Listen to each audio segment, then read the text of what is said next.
আসসালামাইকুম ভিউয়ার, আজকে 5 তারিখ। আমরা ফুকেট থেকে হোটেল চেক আউট করে অলরেডি বের হয়েছি। আমরা হচ্ছে ফুকেট ইন্টারন্যাশনাল এয়ারপোর্টের উদ্দেশ্যে।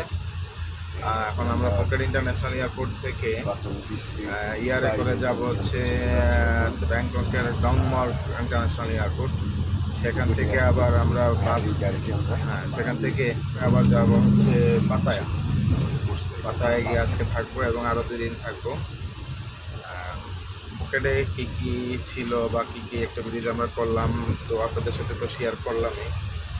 তো চলুন পাতায়াতে যাই, পাতায়াতে গিয়ে দেখি ওখানে কী দেখা যায় এবং আপনাদেরকে কী দেখানো যায়। ফুকেট ইন্টারন্যাশনাল এয়ারপোর্টে আমরা এখন ডোমেস্টিক টার্মিনালে আমাদের গাড়ি যাচ্ছে এবং আমরা এখন নামবো।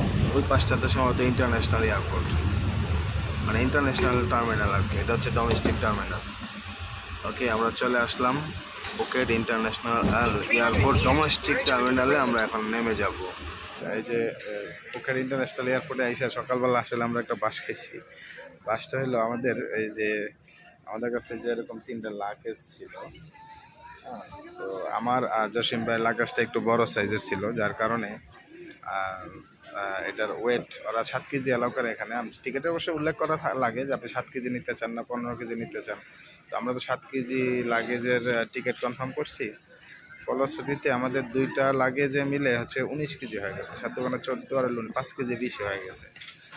তো 5 কেজি এই 5 কেজি বেশির জন্য আমাদেরকে 1200 বাদ এখানে এক্সট্রা পেমেন্ট করতে হয়েছে, যেটা একটা আমাদের ভুলটা কেন? কারণ আমরা যদি এই যে হ্যান্ড ক্যারি যেটা হাতে বা হাতের ব্যাগে যদি আপনি আরও বেশিও থাকতো তাও কোনো সমস্যা ছিল না। আমরা চাইলে আমাদের লাগেজ থেকে ওয়েট কমাইয়া আমাদের এই হাত ব্যাগে আরও করতে পারতাম। আমরা চাইলে 7 কেজি না, এটা 6 কেজি 5 কেজি করতে পারতাম, কারণ সব কিছু আমরা হ্যান্ড ব্যাগে নিয়ে নিতে পারতাম।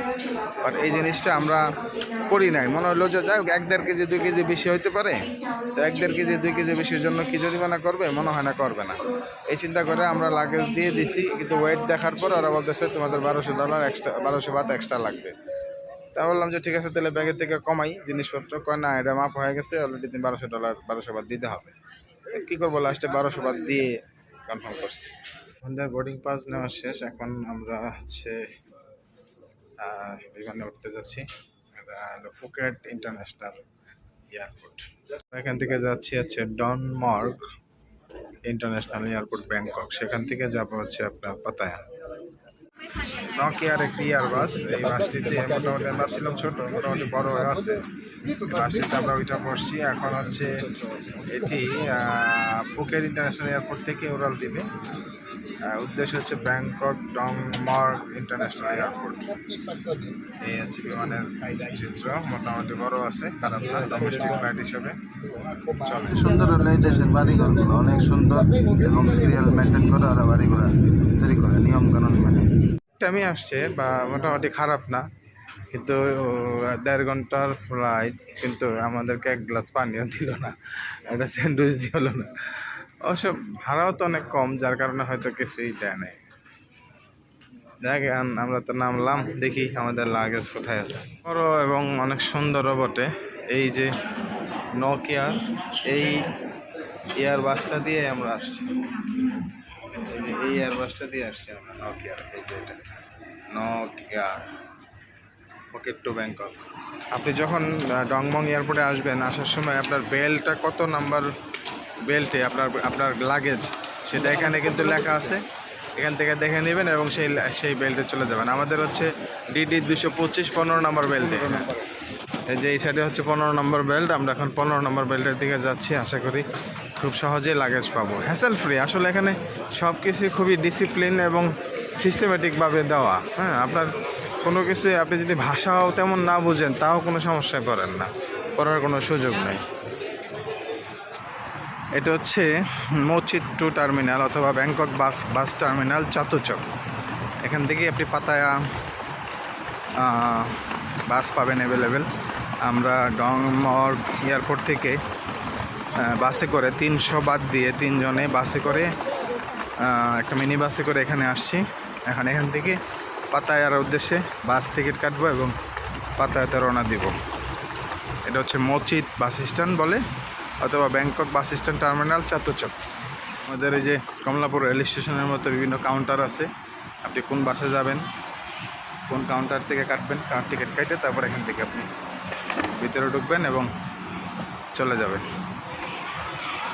এই হচ্ছে আমাদের পাতায়া যাওয়ার বাস। এই যে আমাদের লাগেজ বুকিং হচ্ছে এখন, আমরা এই বাসে করে এখন পাতায়া চলে যাবো ইনশাল্লাহ। এই ইন্টারন্যাশনাল এয়ারপোর্ট সুবর্ণভূমি অথবা ডনমার্গ এয়ারপোর্ট আসেন, ওখান থেকে আপনাকে মসজিদ বাস স্ট্যান্ডে আসতে হবে এবং মসজিদ বাস স্ট্যান্ডে এসে এখান থেকে টিকিট কেটে আপনাকে পাতায়া উদ্দেশ্যে রওনা দিতে হবে। আমরাও তাই করলাম, লাগেজ জমা দিছি এবং লাগেজের জন্য টিকিট দিছে যাতে পাতায়া যাওয়ার পরে লাগেজটা আমরা সুন্দর মতন আবার পাই। এই হচ্ছে আমাদের বাস। আইসা আমরা যে হোটেলটাতে উঠছি এটা হচ্ছে এই যে Liton guest house and restaurant. আমাদের বাংলাদেশি একজন ভাইয়ের এই রেস্টুরেন্ট খাবার রেস্টুরেন্ট এবং হোটেল তারই আছে, সাবার বাড়ি, সাবার কলমাতে তার বাড়ি। তার সাথে পরিচয় হয়ে ভালোই লাগলো এবং আজকে এখন আমরা বাংলাদেশি খাবারও খেলাম আজকে 5 দিন পর, খুবই ভালো লাগছে। আপনারা যারা পাতে আসতে চান ইচ্ছা করলে এই লিটন ভাইয়ের হোটেলে উঠতে পারেন এবং এখানে বাংলা খাবারও আপনি পাবেন অ্যাভেলেবেল। আজকে 5 দিন পরে বাংলা খাবারের স্বাদ নিতে যাচ্ছি আমরা। এটা হচ্ছে আমাদের বাংলাদেশি একটা রেস্টুরেন্ট পাতায়াতে। এটা হচ্ছে কি Liton guest house and restaurant.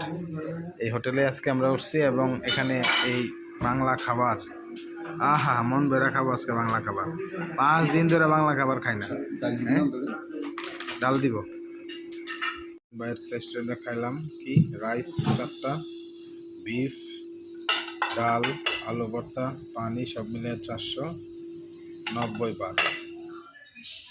যেহেতু পাতায়াতে আস্তে আস্তে আমাদের সন্ধ্যা হয়ে গেছে, তো আমরা রাতের খাবার খেয়ে লিটন গেস্ট হাউস থেকে একটু সি বিচে গেলাম এবং কিছু ছবি টবি তোলার চেষ্টা করলাম এবং আগামীকালকে আমরা কোনাল আইল্যান্ডে যাব, সেটা টিকিট কাটা বা পরিকল্পনা এই সমস্ত কাজ করেই আজকের দিনটা শেষ করলাম। আগামীকালকের পর্বটি দেখার জন্য আমন্ত্রণ জানিয়ে আজকের পর্বটা এখানেই শেষ করছি। আল্লাহ হাফেজ।